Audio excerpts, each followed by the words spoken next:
অবশেষে ঢাকা বিশ্ববিদ্যালয় থেকে আলাদা হলো ৭ কলেজ। দর্শক, এই বিষয়ে বিস্তারিত জানবো সহকর্মী নিয়াজ মোর্শেদের কাছ থেকে। তিনি আমার সাথে স্টুডিওতে যুক্ত আছেন। নিয়াজ, কেমন আছেন? জি, ভালো আছেন। নিয়াজ, যেমনটি আমি দর্শককে বলছিলাম যে ঢাকা বিশ্ববিদ্যালয় থেকে আলাদা হতে ৭ কলেজের শিক্ষার্থীদের দীর্ঘদিনের একটি দাবি ছিল এবং আজ কিন্তু সেটা পূরণ হলো। তো এ নিয়ে আসলে শিক্ষার্থীরা কি বলছেন, আপনি যদি বলতেন এই বিষয় নিয়ে।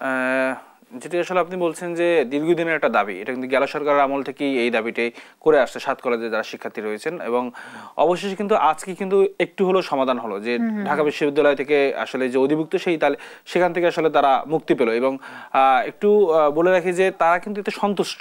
তাদের যে ৬ দফা দাবি ছিল, তাদের এক দফা কিন্তু এটা ছিল যে ঢাকা বিশ্ববিদ্যালয় থেকে তারা মুক্ত হবেন এবং তাদের আলাদা স্বতন্ত্র একটা বিশ্ববিদ্যালয় হবেন, এমন একটা দাবি ছিল। অবশ্যই কিন্তু ঢাকা বিশ্ববিদ্যালয় থেকে তারা আসলে মুক্ত হয়েছেন এবং সে বিষয়ে তারা সন্তুষ্ট। এবং আমরা কিন্তু বিকেলবেলা ঢাকা কলেজের অধ্যক্ষ যিনি রয়েছেন তার সাথে কথা বলেছি। তিনিও সন্তুষ্ট যে আসলে ঢাকা বিশ্ববিদ্যালয়ের যে আপনার অধিভুক্ত থেকে তারা আসলে মুক্ত হয়েছেন। এবং একই সাথে কিন্তু তিনি বলেছেন যে এখন কিন্তু জাতীয় বিশ্ববিদ্যালয়ের অধীনেও শিক্ষার্থীরা যাবেন না, সেটি বিষয়ে আসলে আলোচনা হয়েছে। এবং সেক্ষেত্রে কিন্তু জাতীয় বিশ্ববিদ্যালয়ের পক্ষ থেকে বলা হয়েছে তাদেরকে নেওয়া হবে না। কিন্তু এক জায়গায় এসে কিন্তু আসলে এখন অনিশ্চয়তার মধ্যে পড়ছে আসলে এই স্টুডেন্টরা ৭ কলেজে যারা শিক্ষার্থী হয়েছেন তারা আসলে কোথায় ভর্তি হবেন এবং মূলত আসলে ভর্তি কার্যক্রমটা কি হবে এবং কাদের নেতৃত্বে আসলে এটা যাবে, এবং উচ্চ পর্যায়ে যে কমিটি গঠন করা হয়েছে সরকারের পক্ষ থেকে সেই কমিটি আসলে কিভাবে সিদ্ধান্ত নেবে এবং মূলত আসলে কিভাবে এই তাদের শিক্ষা কার্যক্রমটা পরিচালিত হবে সেটি বিষয়ে কিন্তু এখন পর্যন্ত কোনো সিদ্ধান্ত আসেনি।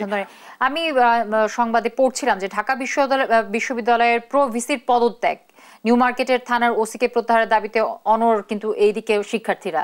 তো এই নিয়ে আসলে আপনার কাছে কি তথ্য আছে, যদি আমাদের দর্শককে এই বিষয়ে বলতেন?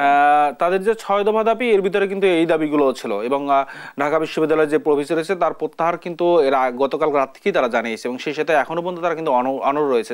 তারা আপনার অধ্যক্ষের সাথে তারা কথা বলেছেন, প্রায় ১ ঘন্টা ব্যাপী তারা মিটিংয়ে করেছেন এবং ১ ঘন্টা পরে এসে আমাদেরকে তারা যারা জানিয়েছেন যে আগামী ২৪ ঘন্টার মধ্যে যদি প্রফেসর পদত্যাগ না করে এবং যারা আসলে এই গতকাল রাতে যে ঘটনা ঘটেছে এবং তাতে আপনার যেসব শিক্ষার্থী আহত হয়েছে এবং এই ঘটনার সাথে যারা জড়িত রয়েছে তাদেরকেও আসলে বিচারের আওতায় আনার দাবি জানিয়েছে। এবং সেই সাথে সাথে কিন্তু নিউ মার্কেট থানার যে ওসি রয়েছেন তাকেও আসলে প্রত্যাহারের দাবি জানিয়েছেন শিক্ষার্থীরা। এবং তারা বলছেন যদি ২৪ ঘন্টার মধ্যে এই দাবি না মানা হয় সেক্ষেত্রে তারা কর্মসূচি যেটি বলেছেন যে নিউ মার্কেট থানা ঘেরাও হবে এবং সেই সাথে আপনার ঢাকা বিশ্ববিদ্যালয়ের যেসব বাস রয়েছে যেগুলো ঢাকা কলেজের সামনে থেকে যায় সেগুলো তারা আর চলতে দেবে না।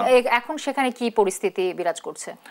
এখন আসলে মোটামুটি ঠান্ডা পরিস্থিতি রয়েছে এবং কোনো ধরনের কোনো উত্তেজনা নেই। তবে শিক্ষার্থীরা এখনো কলেজে অবস্থান করছেন এবং তারা যেহেতু ২৪ ঘন্টার আলটিমেটাম দিয়েছেন সেক্ষেত্রে আসলে তারা এখন একটু আপনার কোনো ধরনের কোনো উত্তেজনামূলক কোনো পরিস্থিতি তারা তৈরি করবে না। তারা আগামী ২৪ ঘন্টা দেখার পরে হয়তো তারা কোনো ধরনের সিদ্ধান্ত নেবেন। ধন্যবাদ নিয়াজ আপনাকে। আপনাকে ধন্যবাদ। দর্শক, আমাদের সহকর্মী নিয়াজ মোর্শেদের কাছ থেকে আমরা অনেক তথ্য আপনাদেরকে জানাতে পারলাম।